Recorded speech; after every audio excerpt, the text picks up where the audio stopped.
Alors je vais dire deux mots sur la blessure d'abandon parce que c'est une des blessures profondes de notre humanité. Et en stage, on lui accorde vraiment, on se prépare pour aller la visiter et on lui accorde du temps et de l'importance. La blessure d'abandon, elle va nous amener à l'intérieur de soi, souvent comme un vide pour certaines personnes. Ça, c'est juste la résistance qui est devant. Et on va compenser avec un tas de choses parce qu'il y a ce vide à l'intérieur. Donc là, on pourrait faire une liste complète, hein, quand on est honnête, c'est énorme. Mais cette blessure d'abandon, une fois qu'on va la visiter, on va pouvoir les ressentir la tristesse, le manque. Et c'est souvent en fait un manque de lien profond avec soi. On dit souvent que les autres ne nous écoutent pas, ne font pas attention à nous. Et en fait, c'est souvent qu'on n'arrive pas à s'amener cette qualité-là à l'intérieur de nous. Quand on arrive à se relier, en fait, souvent c'est une histoire d'enfant intérieur, même de petit bébé, donc c'est des émotions très fragiles, très primaires qui sont dedans. On va pouvoir aller accueillir parfois beaucoup de détresse, beaucoup d'impuissance, comme si je n'avais pas les moyens, des peurs de fond, une insécurité de fond. Voilà, ça c'est la charge de fond de cette blessure d'abandon. Et c'est pour ça que c'est tellement difficile d'aller lui donner la main. Et c'est pour ça que quand on le fait tous ensemble et qu'on est aidé à aller lui donner la main, c'est juste beaucoup plus facile.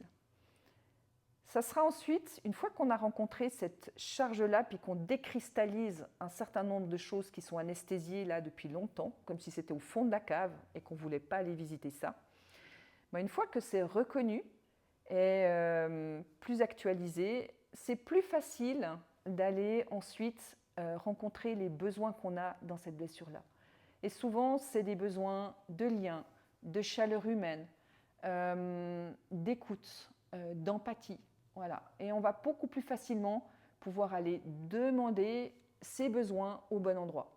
Sinon, la réponse systématique, ça va être notre partenaire de vie. Voilà, où dès que cette blessure est stimulée, c'est lui ou elle qui doit répondre à ça, en papa ou en maman potentielle. Parfois, certaines personnes qui ont des enfants, ils peuvent même prendre en otage leur enfant et nidifier chez leur enfant pour aller en fait se rassurer auprès de leur enfant. Donc c'est aussi des choses qu'on fait depuis cette blessure-là, il faut juste se l'avouer au moment où on descend dedans. Et évidemment, on va charger nos parents de tout ce qu'ils n'ont pas fait sur le plan de notre enfant intérieur. Et voilà, des fois, il y a des grosses cristallisations aussi qui se font autour de papa, de maman. Et c'est vraiment très important d'aller visiter cette blessure-là, parce qu'elle est très projetée à l'extérieur, soit au niveau de nos couples, soit au niveau de nos parents, soit au niveau de notre famille.